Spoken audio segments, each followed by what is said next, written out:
বিসমিল্লাহির রহমানির রহিম। হিরোনিক গ্রুপ পক্ষ থেকে আপনাদের সবাইকে শুভেচ্ছা। আমি আজকে দেখাবো কলা গাছে কখন রাসায়নিক সার প্রয়োগ করবেন।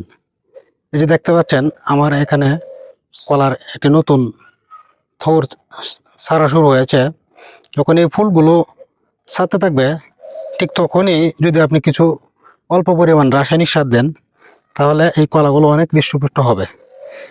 আর আমার গাছগুলোর গুঁড়িতে আমি জৈব সার প্রয়োগ করে রেখেছি, যা আমার নিজের তৈরি করা গোবর এবং ওই যে পচানো গাছ দিয়ে সেই সার অলরেডি দেওয়া আছে।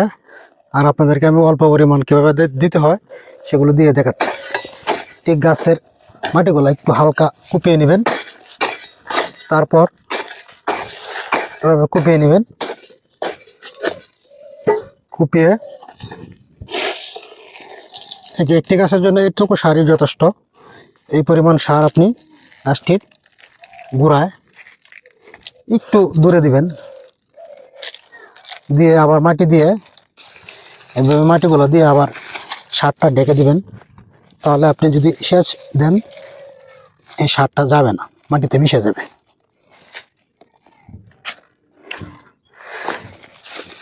এভাবে সার দিলে গাছের কলাগুলো অনেক হৃষ্টপুষ্ট হবে।